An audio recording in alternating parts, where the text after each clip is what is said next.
इस वक्त एक बड़ी अहम खबर की तरफ आपको लिए चलते हैं। यूपीएससी 2022 का नतीजा आ गया है।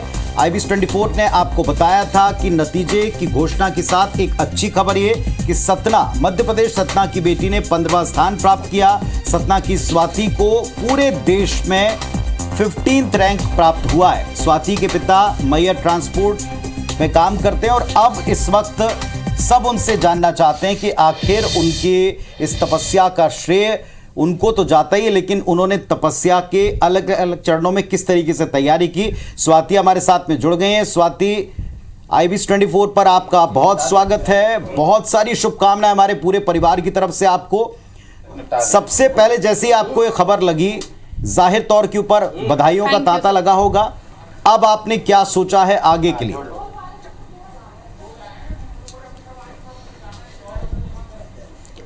आगे के लिए मैंने यही सोचा है कि आगे किस तरह से इस सफलता जो मुझे मिली है और जो पदवी मुझे मिलेगी आगे जाके, उससे मैं किस तरह से समाज का हित कर सकूं, उनके लिए काम कर सकूं, ताकि हम सब आगे बढ़ें। हर कोई शिक्षा का क्षेत्र है, औरतें होती हैं, तो मुझे हर एक औरत को एक तरह से रिप्रेजेंट करना है आगे जाके और उनके लिए काम करना है।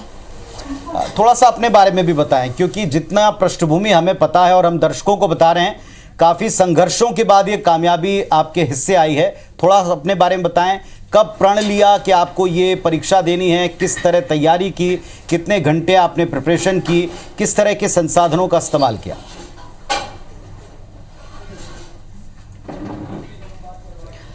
जी, ये 2019 में मेरा ग्रेजुएशन कंप्लीट हुआ था। मैंने अपना स्कूलिंग और ग्रेजुएशन दोनों यहाँ जबलपुर मध्य प्रदेश से किया है। तो उसके बाद 2019 के ग्रेजुएशन के बाद ही मैंने सोचा कि मुझे अब दिल्ली जाके इसको तैयारी चालू करनी चाहिए।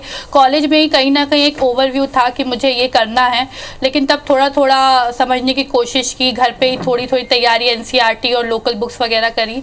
उसके बाद फिर 2019 से 2020 मैंने दिल्ली से अपनी तैयारी की थी। उसके बाद 2020 से मैंने घर ही में अपनी तैयारी की है। मैं 10 से 12 घंटे अपने दिन के देने की कोशिश करती थी पढ़ाई में, और क्वांटिटी से ज़्यादा क्वालिटी में भरोसा रखती थी कि भले मैं कम पढूं, लेकिन जितना पढूं उतना मुझे हमेशा याद रहे और मैं समझ के पढूं। तो इस तरह से मेरा शेड्यूल रहता था। 19, 20, 21 पूरी दुनिया के लिए कोविड के तौर के ऊपर एक बड़ा ही कठिन वक्त आ गया, लेकिन उसने सबको स्टडी के लेवल के ऊपर एक तरह के स्तर के ऊपर ला दिया। आफ्टर कोविड आपने ये सक्सेस प्राप्त की है। वो दौर कैसा था?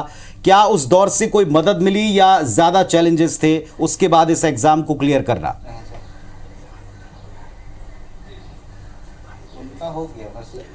कोविड तो डेफिनेटली चैलेंजिंग ही था, क्योंकि जब कोविड स्टार्ट हुआ था मार्च 2020 से लॉकडाउन लगा था, तो मैं दिल्ली में ही थी। ऑलमोस्ट 3 महीने दिल्ली में थे, तब लॉकडाउन लगा, ट्रेन्स बंद थे, मैं घर भी नहीं आ सकती थी, शॉप्स बंद थी, मटेरियल अवेलेबल नहीं होता था। हमारे क्लासेस जो लगते थे कोचिंग इंस्टीट्यूट के, वो बंद हो गए थे, हमें ऑनलाइन क्लासेस लेने पड़े थे उसके लिए। और पर्सनली मैं ऑनलाइन क्लासेस प्रेफर नहीं करती हूँ, क्योंकि मुझे लगता है जितना हम 1 to 1 में समझते हैं, ऑनलाइन हम उतना नहीं समझ पाते हैं। फिर जब मैं घर आ गई तो यहाँ भी फिर मैंने ऑनलाइन सोर्सेज ही आखिर फिर कोशिश मंगवाती थी, क्योंकि यहाँ मेरी सिटी में मटेरियल अवेलेबल नहीं होता है, तो दिल्ली से मंगवाना पड़ते थे। तो लॉकडाउन बीच बीच में लग जाते, सेकेंड वेव थी तो लॉकडाउन लगते थे, तो मटेरियल आने में काफ़ी डिले होता था। तो कोविड ने काफ़ी परेशानियाँ क्रिएट की हैं, लेकिन मैंने उनसे रुकने के बजाय आगे बढ़ने का ही सोचा कि मैं रुकूँ ना, बस अपनी मेहनत में करती रहूँ। आज का जो दौर है वो काफ़ी स्मार्ट दौर है। स्मार्ट मोबाइल्स हैं, स्मार्ट गैजेट्स हैं। इस दौर में कंसंट्रेशन के लिए कई बार हम टॉपर से बातचीत करते हैं, वो कहते हैं हमने सब कुछ त्याग दिया था, सबको साइडलाइन किया था। स्वाति जी ने कैसे तैयारी की? क्या सारी दुनिया से काटकर या सबसे जुड़कर इसी बीच आप अपने लिए वक्त निकालती रहीं?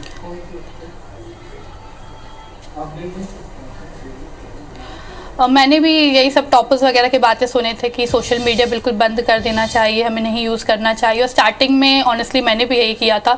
स्टार्टिंग के 1-2 महीने बिल्कुल कट ऑफ थी सोशल मीडिया से, सब बंद था। लेकिन मुझे वो फील हुआ कि उससे मैं और ज़्यादा डिप्रेस रहने लगी थी और ज़्यादा लोनलीनेस फीलिंग मुझे लगने लगी थी। तो फिर मैंने अपना सोशल मीडिया में मैं एक्टिव थी। एग्ज़ाम टाइम में ज़रूर मैं बंद कर देती थी, लेकिन मैं एक्टिव थी। मुझे लगता है कि सोशल मीडिया पूरा छोड़ना उतना सही भी नहीं है, क्योंकि एट द एंड हमें सोसाइटी के लिए वर्क करना है। अगर हम सोशल लाइफ से पूरे कट जाएंगे तो आगे हमें ही चैलेंजेस फेस करने पड़ेंगे। बजाय उसके हमें एक बैलेंस्ड अप्रोच लेके चलना चाहिए कि हम हर तरह को, सोशल मीडिया को भी उसका रिक्वायर्ड टाइम दें और अपनी पढ़ाई को भी उसका रिक्वायर्ड टाइम दें। उससे हमारी प्रिपरेशन और अच्छी ही होती है, ऐसा मुझे लगा। और सोशल मीडिया को कैसे यूज़ करना ये भी हमारे हाथों में है, तो वो ज़्यादा इम्पोर्टेंट है। स्वाति, लैंग्वेज के बारे में, लैंग्वेज और सब्जेक्ट्स बड़े इंपॉर्टेंट होते हैं। आप कौन से सब्जेक्ट चूज करते हैं, किस सब्जेक्ट से आपने अपना ग्रेजुएशन किया है, और किस तरह की लैंग्वेज, स्पेशली इंग्लिश को एक बड़ा बैरियर मानते हैं हिंदी भाषी स्टेट मध्य भारत के लोग बाग, इन दोनों के बारे में आपकी क्या राय है?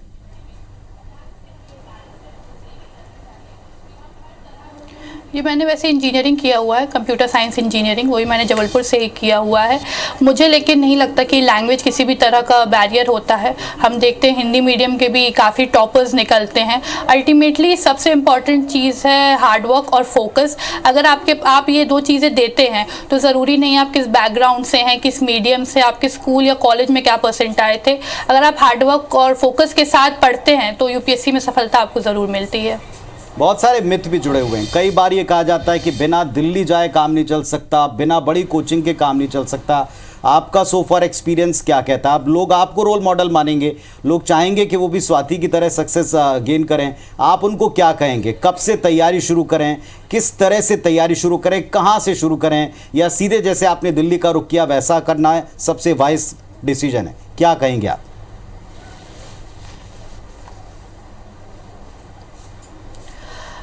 जी, मुझे खैर दिल्ली का उतना नहीं, क्योंकि मैंने स्टार्टिंग में बस 1 साल दिल्ली में रही हूँ। बाकी मैंने अपनी पूरी तैयारी जबलपुर से ही की है। मैंने अपने प्रीलिम्स जबलपुर से दिया था, अपना मेंस जो था उसके मॉक टेस्ट यहीं से लगाए थे। तो मुझे नहीं लगता दिल्ली जाना उतना ज़रूरी है। बात रही कोचिंग इंस्टीट्यूट्स की, तो मुझे ऐसा लगता है कोचिंग इंस्टीट्यूट बस आपको एक डायरेक्शन देते हैं, बजाय इसके कि आपको क्या करना है। कोचिंग इंस्टीट्यूट आपको क्या नहीं करना है वो ज़्यादा अच्छे समझा पाते हैं, क्योंकि यूपीएससी का मटेरियल बहुत वाइड है, सिलेबस वाइड है।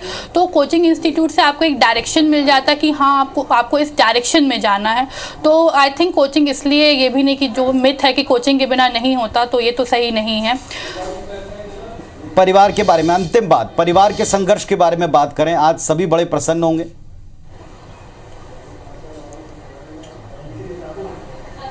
हाँ, सब बहुत खुश हैं। सबने इक्वली, मुझे लगता है इसे मेरी मेहनत नहीं है, मेरे घर वालों की भी मेहनत है, सबकी ही मेहनत है एक तरह से। क्योंकि जब मैं घर में थी, मेरा काम उन लोगों ने बोल दिया तुम्हारा काम सिर्फ पढ़ना है, तुम्हें क्या जिस चीज़ की ज़रूरत है तुम हमें बताओ, बुक्स से लेके मटेरियल हर चीज़ हम तुम्हें अवेलेबल कराएंगे, तुम्हें बस मेहनत देनी है। मैं सुबह उठती थी तो मेरे घर वाले भी उठते थे कि मुझे उठ, क्योंकि ऐसे नींद तो खुलता नहीं हो, तो घर वाले ही उठाते थे। तो उनका भी इक्वली हार्डवर्क रहा है मेरी इस जर्नी में। चलिए, आपको भी बहुत सारी शुभकामनाएं और पूरे परिवार को ढेर सारी शुभकामनाएं। IBS 24 पर जो आपने बातचीत की, आपको सभी दर्शकों की तरफ से भी हम बहुत सारी शुभकामनाएं देते हैं। धन्यवाद हमसे जुड़ने के लिए, बातचीत करने के लिए।